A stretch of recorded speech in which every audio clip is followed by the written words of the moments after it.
दिव्यवाणी तेरी अमृतवाणी प्रभु, दिव्यवाणी तेरी अमृतवाणी प्रभु।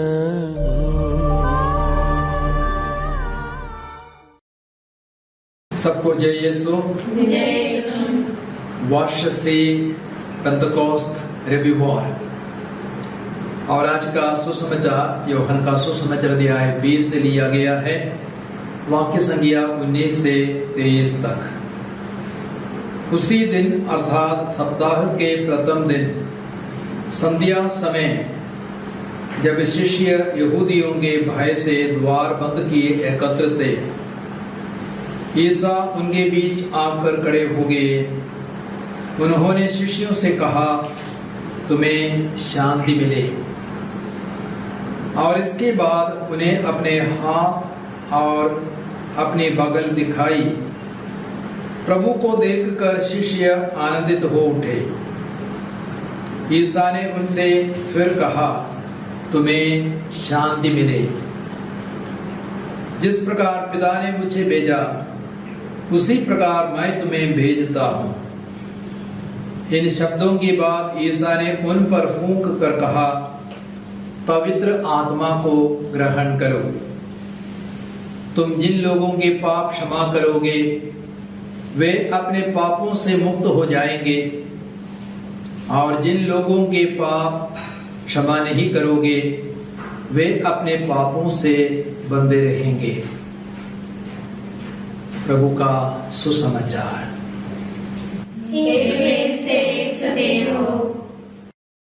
तो आज की इतवारीय वचन घोषणा में मैं आप सबों का हार्दिक स्वागत करता हूं। जैसे मैंने कहा, आज कलीसिया पेंतकोस्त का पर्व मना रही है, बहुत ही महत्वपूर्ण पर्व। और पेंतकोस्त एक यूनानी शब्द है जिसका अर्थ है 50वां दिन। और हम लोग पेंतकोस्त मनाते हैं पास्का पर्व के बाद 50वें दिन में पेंतकोस्त का पर्व आता है। यहूदियों के लिए पेंतकोस्त का पर्व फसल की कटनी का पर्व था, लेकिन हम मसीहियों के लिए पेंतकोस्त का पर्व पवित्र आत्मा का उतरने का पर्व है। पवित्र आत्मा आंधी और अग्नि के रूप में सभी प्रेरितों पर, सभी शिष्यों पर उतरे और उन्हें सामर्थ्य से भर दिया, साहस और शक्ति से भर दिया। और पेंतकोस्त के दिन में कलीसिया का जन्म हुआ है। तो इसलिए पेंतकोस्त हमारे लिए बहुत ही महत्वपूर्ण पर्व है। आज का पहला पाठ प्रेरित चरित्र अध्याय 2 से लिया गया है, वाक्य संख्या 1 से 11 तक में। और पेंतकोस्त के बारे में हम 2 महत्वपूर्ण बातों को वहां पे हम देखते हैं। पहली बात यह है, पेंतकोस्त के दिन में पवित्र आत्मा कैसे उतरे? आंधी और अग्नि के रूप में सभी प्रेरितों पर उतरे। और एक दूसरी महत्वपूर्ण बात है, पेंतकोस्त के दिन में प्रेरित भिन्न भिन्न भाषाएं बोलने लगे और सुनने वाले अपनी अपनी मातृभूमि की भाषा में प्रेरितों को समझ रहे थे। तो पहले बिंदु पर हम थोड़ा मनन करें, अर्थात पवित्र आत्मा प्रेरितों पर, शिष्यों पर उतरे आंधी और अग्नि के रूप में। और आंधी, उसका तात्पर्य है वो सामर्थ्य का, शक्ति का चिन्ह है, सामर्थ्य और शक्ति का प्रतीक है। हमें मालूम है, जब आंधी आती है बड़ी बड़ी इमारतें गिर पड़ती है, टूट जाती है। जब आंधी आती है बड़े बड़े पेड़ उखाड़े जाते हैं, पेड़ गिर जाते हैं। और पवित्र आत्मा आंधी के रूप में उतरे, इसका मतलब पवित्र आत्मा बड़े सामर्थ्य के साथ शिष्यों पर उतरे। पवित्र आत्मा शक्ति का आत्मा है, सामर्थ्य का आत्मा है। हमें मालूम है, प्रेरित बिल्कुल डरपोक थे, कायर थे, और यहूदियों के डर के कारण वे कमरे में बंद अपने को रखते थे। लेकिन जब पवित्र आत्मा उतरे, उनमें साहस आ गया, शक्ति आ गई और पेत्रोस उठ खड़ा हो गया। उसने एक ऐसा जबरदस्त प्रवचन दिया कि सुनने वालों का मन परिवर्तन हो गया। 3000 लोगों ने एक ही प्रवचन से मन परिवर्तित हो गए। 3000 लोगों ने विश्वास को ग्रहण किया, बपतिस्मा ग्रहण किया। और आंधी का मतलब यह भी है कि हमारे जीवन में भी पवित्र आत्मा की आंधी की आवश्यकता है। हमारे जीवन में बदलाव तभी आएगा जब पवित्र आत्मा आंधी के रूप में हमारे जीवन में उतरेंगे। हमारे जीवन में हो सकता है पाप के बड़े बड़े पेड़ हैं और उन पेड़ों को उखाड़ने के लिए हो सकता है वासना के पेड़, क्रोध के पेड़ और अहम के पेड़, उन सारे पेड़ों को उखाड़ने के लिए हमें पवित्र आत्मा को आंधी के रूप में ग्रहण करने की आवश्यकता है। यदि आप मत्ती का सुसमाचार पढ़ेंगे अध्याय 15 वाक्य संख्या 13 में, जो पौधा मेरे स्वर्गीय पिता ने नहीं रोपा वह उखाड़ा जाएगा। तो शैतान ने कई सारे बड़े बड़े पौधों को हमारे जीवन में रोपा है, हृदयों में रोपा है, मन में रोपा है। उन सारे पेड़ों को उखाड़ने के लिए हमें पवित्र आत्मा के सामर्थ्य और शक्ति की आवश्यकता है। पवित्र आत्मा की आंधी की आवश्यकता है। अगस्तीन के जीवन में पवित्र आत्मा आंधी के रूप में उतरा, अग्नि के रूप में उतरा। हमें मालूम है वो पापमय जीवन जीने वाला एक इंसान था और वासना का जीवन जीता था। एक स्त्री के साथ वह रहता था जिसे उसने कभी शादी नहीं की थी और उसकी माँ उसके लिए प्रार्थना बराबर करती थी। और एक दिन अगस्तीन को गिरजा जाने की प्रेरणा मिली, प्रवचन सुनने के लिए प्रेरणा मिली। उसके बाद वो घर आया और टेबल पर बाइबल पड़ी थी, उसने बाइबल को खोला। तब उसकी आंखों के सामने रोमियो का पत्र अध्याय 13 12 से 14 तक आए।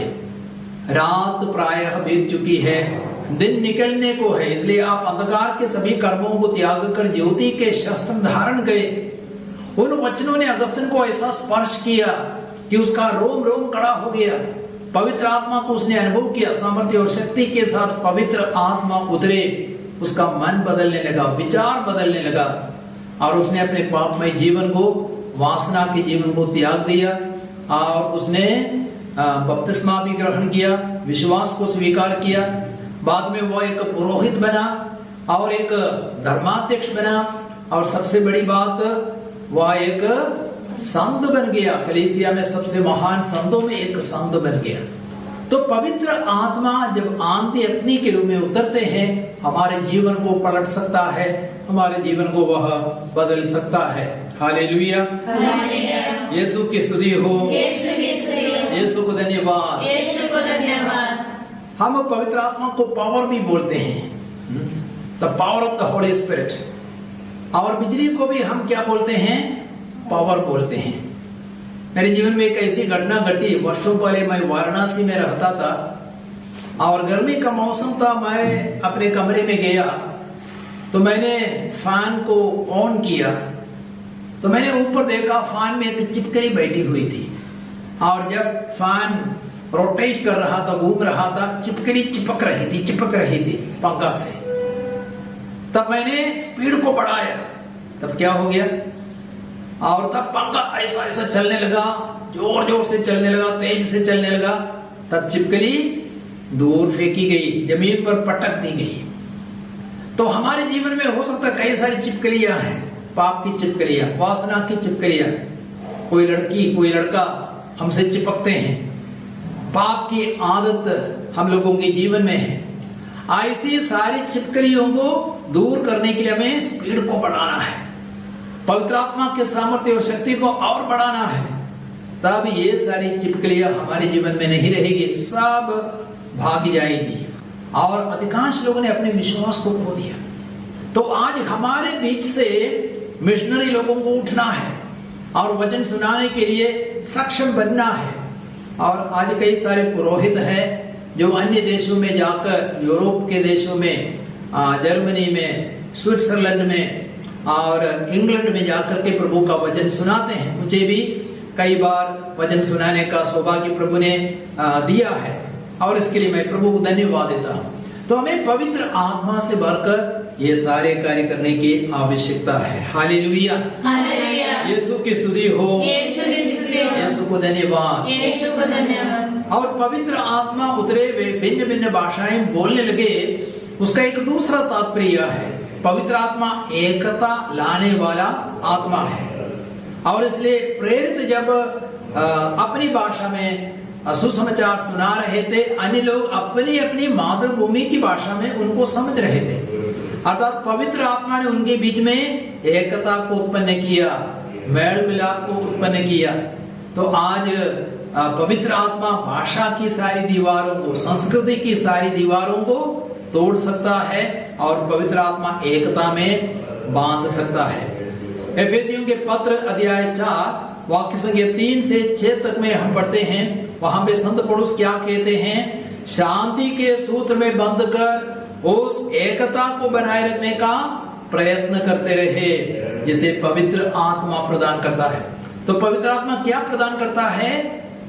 एकता प्रदान करता है। पवित्र आत्मा एकता का आत्मा है, फूट का, विभाजन का आत्मा नहीं है। और आगे संत पौलुस कहते एक ही शरीर है, एक ही आत्मा, एक ही आशा और एक ही प्रभु है, एक ही विश्वास, एक ही बपतिस्मा, एक ही ईश्वर है जो सबों के ऊपर और सबके साथ सब में व्याप्त है।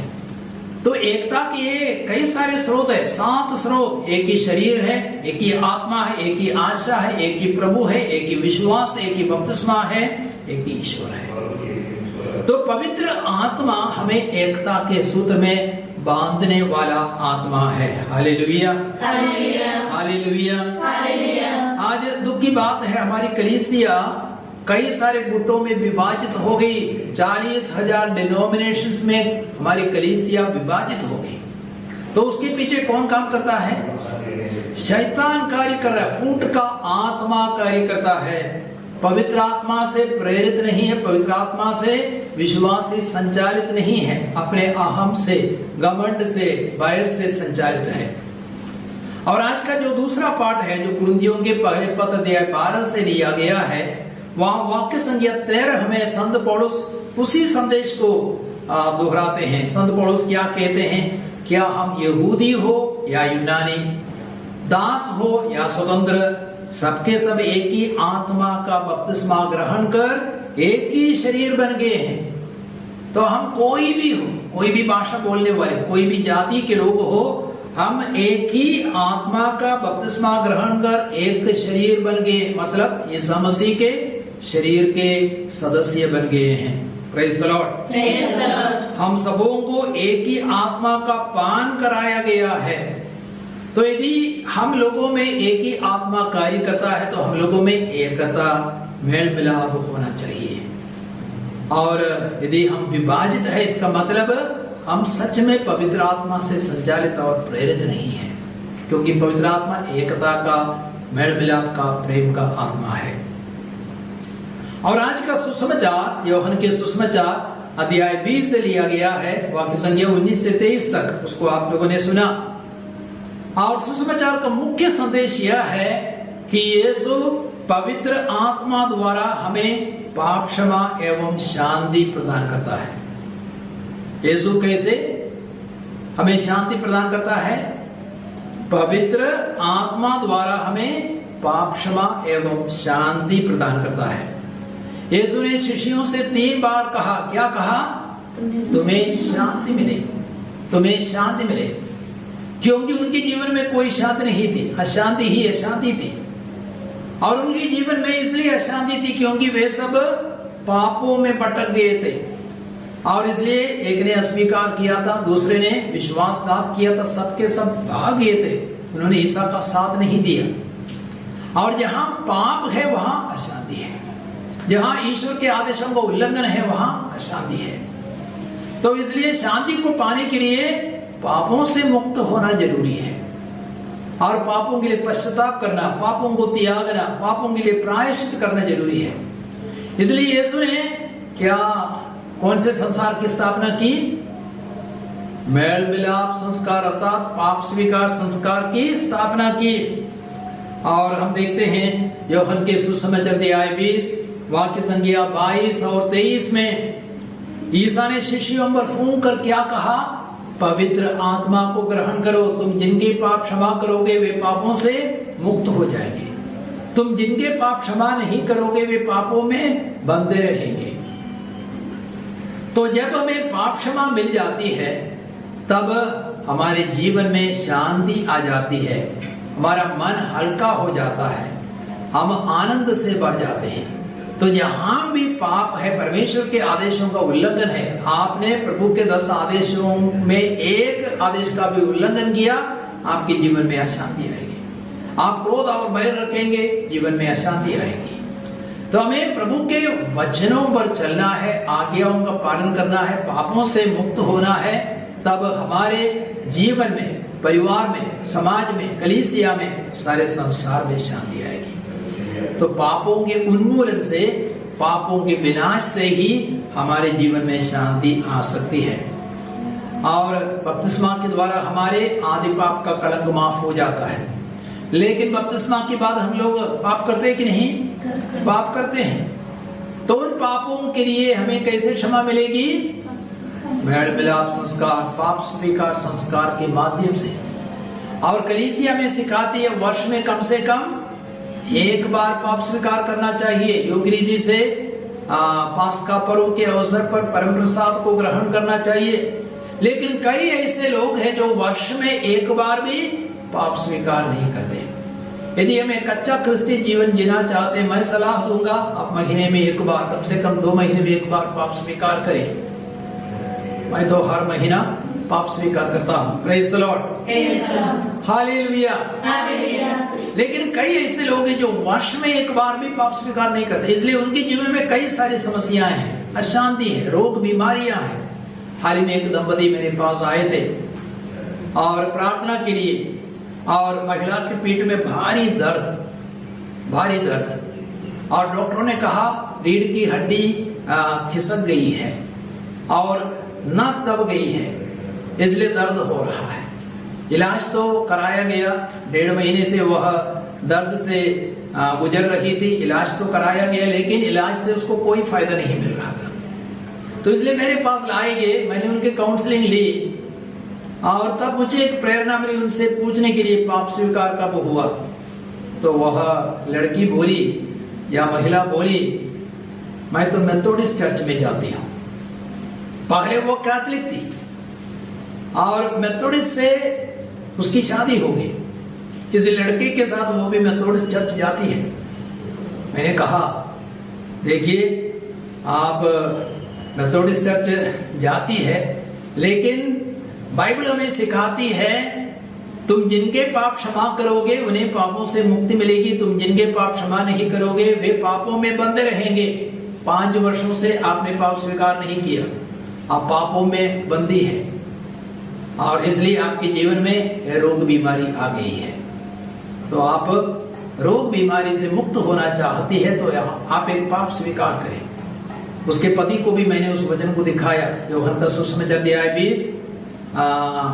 20 से 22 तक, यूहन्ना का सुसमाचार अध्याय 20 वाक्य संख्या 22 और 23। तो उस बहन ने पाप स्वीकार किया बहुत वर्षों के बाद, 5 वर्षों के बाद, और कई बड़े बड़े पापों में वो भटक गई थी। और तब उस लड़के ने भी पाप स्वीकार किया, जो मेथोडिस्ट था उसने भी पाप स्वीकार किया, और उसने भी मान लिया हाँ पाप स्वीकार करना जरूरी है बाइबल के वचनों के अनुसार। और उसने मुझसे कहा मैं अब से कैथोलिक चर्च जाऊंगा। Praise the Lord, praise the Lord. और कल मुझे उनसे संदेश मिला कि वो लड़की प्राय चंगी हो गई, अब बहुत ही कम दर्द उसके पेट में महसूस करती है। अर्थात उसको कैसे चंगाई मिली? जब उसने पापों को स्वीकार किया, पापों के लिए पश्चाताप किया, पापों के लिए प्रायश्चित किया, तब उसकी बीमारी भी दूर हो गई, उसको चंगाई मिल गई। और उसके पिता ने भी मुझे फोन करके धन्यवाद दिया और प्रभु को धन्यवाद दिया। Praise the Lord, hallelujah, hallelujah. और मैं आपसे कहना चाहूंगा आज संसार भर में अशांति क्यों है? पाप इतने अधिक बढ़ गए हैं। हाँ, अन्य देवी देवताओं की पूजा, सच्चे ईश्वर की आराधना पूजा नहीं होती। इतवार के दिन को गिरजा लोग नहीं जाते हैं, माता पिता के साथ अत्याचार करते हैं, अन्याय करते हैं और हत्या करते हैं, गर्भपात करते कराते हैं, व्यभिचार करते हैं, चोरी करते, डकैती करते हैं। तो पाप जहां बढ़ जाते वहां अशांति आ जाती है। तो इसलिए यदि सारे संसार में सभी लोग अपने पापों के लिए पश्चाताप करेंगे, पापों को स्वीकार करेंगे, पापों के लिए प्रायश्चित करेंगे, तो क्या आएगी? शांति यूं ही आएगी। तो अशांति का कारण है पाप। तो इसलिए पापों के लिए पश्चाताप करना और पापों को स्वीकार करना, पापों को त्यागना, पापों के लिए प्रायश्चित करना बहुत ही जरूरी है। तब कलीसिया में, परिवारों में, व्यक्ति के जीवन में, सारे संसार में शांति की स्थापना होगी। और ऐसा हो, इसके लिए हम प्रार्थना करें। आइए हम प्रभु के वचनों पर मनन करें और एक नए पेंतकोस्त के लिए हम प्रार्थना करें। पवित्र आत्मा आदि और अग्नि के रूप में हम सबों पर उतरे और हम पवित्र किए जाए, शुद्ध किए जाए। साथ ही साथ पापों के लिए हमें पश्चाताप की कृपा मिले, पापों को स्वीकारने की कृपा, प्रायश्चित करने की कृपा मिले। तब हमारे जीवन में अवश्य शांति आएगी। तो आइए हम खड़े हो जाएंगे।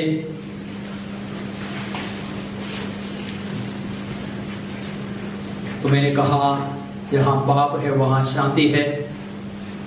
थोड़ी देर हम अपने पापों को याद करें। मन वचन कर्म से हमने जो भी पाप किए उन सारे पापों को याद करें। प्रभु के 10 आदेशों के विरुद्ध हमने जो भी पाप किए उन्हें याद करें। कलीसिया के 6 हुक्मों के विरुद्ध हमने जो भी गलत काम किया उसको भी हम याद करें। और प्रभु के वचनों के खिलाफ हम के अहम, क्रोध, गुस्सा, ईर्ष्या, जलन, वासना, पेटुपन, उन सारे पापों को भी याद करें। सारे पापों को प्रभु के हाथों में अर्पित करें। मत्ती के सुसमाचार अध्याय 9 वाक्य संख्या 1 से 8 तक में अर्थाग रोगी की चंगाई के बारे में हम पढ़ते हैं। उस अर्थाग रोगी ने यीशु से कहा, प्रभु मैं अपने पापों के कारण, मेरे माता पिता परिवार के पापों के कारण बीमार बन गया हूं। 20 वर्षों से मैं बीमार पड़ा हूं। तो यीशु ने उस अर्थाग रोगी से कहा, ढारस रखो, तुम्हारे पाप क्षमा हो गए। उसके बाद यीशु ने उसे कहा, उठो, अपनी खाट उठा करके चलो फिरो। जैसे ही उसे पाप क्षमा मिली वैसे ही उसके शरीर में शक्ति आ गई, बल आ गया और वो उठ करके चलने फिरने लगा। जब हमारे पाप मिट जाएंगे, हमारे पाप माफ हो जाएंगे, हमारे शरीर मन आत्मा में प्रभु का सामर्थ्य, प्रभु की शक्ति आएगी। तो आइए हम अपने आप को प्रभु के हाथों में अर्पित करें। मेरे पीछे प्रार्थना बोले, हे प्यारे प्रभु यीशु, हम पापी हैं, योग्य है, अयोग्य है, हमने मन वचन कर्म से पाप किए हैं। आपके 10 आदेशों के विरुद्ध, कलीसिया के 6 हुक्म के विरुद्ध हमने पाप किए हैं। मन वचन कर्म से जो भी पाप हुआ, सारे पापों के लिए मैं हृदय से पश्चाताप करता हूँ, पापों को त्याग देता हूँ। उन पापों के लिए पाप स्वीकार करने का मैं दृढ़ संकल्प करता हूँ। उन पापों के लिए प्रायश्चित करने का मैं संकल्प करता हूँ। Hallelujah, hallelujah, hallelujah, hallelujah. प्यारे प्रभु यीशु, अपने शब्द मात्र से अर्थाग रोगी को खड़ा किया, सतपदी के नौकर को चंगा किया, लाजरस को मुर्दों में से जिलाया। आपका वचन कहता है वे किसी जड़ी बूटी या लेप से नहीं, लेकिन हे प्रभु आपके वचनों द्वारा आपके वचनों द्वारा भले चंगे हो गए हैं। हम भले चंगे हो गए। आपका वचन जीवंत है, जीवंत है, सशक्त है, सशक्त है, किसी भी दुधारी तलवार से किसी भी दुधारी तलवार से है। तेज है। आप अपनी वाणी भेजकर आप वाणी भेजकर हम सबको स्वस्थ कीजिए। हम सबको स्वस्थ कीजिए। हमारे समान 10,000 रोगियों को आप स्वस्थ कीजिए, आप स्वस्थ चंगा कीजिए, कीजिए। चंगा कीजिए। हालेलुया। हालेलुया। आपके नाम से, आपके नाम से, आपके क्रूस मरण, आपके क्रूस मरण, उत्थान की योग्यता से, पुनरुत्थान की योग्यता से, पेंतकोस्त के पर्व की योग्यता से पेंतेकोस्त के पर्व की योग्यता से सारे रोग बीमारियों को सारे रोग बीमारियों को हम बांध देते हैं, हम बांध देते हैं। हम आदेश देते हैं। हमें आदेश देते हैं। क्रूस के नीचे वे क्रूस के नीचे हमेशा हमेशा के लिए हमेशा हमेशा के लिए चूर हो जाए, चूर हो जाए, नष्ट हो जाए, नष्ट हो जाए, कभी न लौटे। फिर कभी ना लौटे। सर्वशक्तिमान ईश्वर पिता पुत्र पवित्र आत्मा आप सबको आशीर्वाद प्रदान करे। आमीन। सबको जय यीशु। जय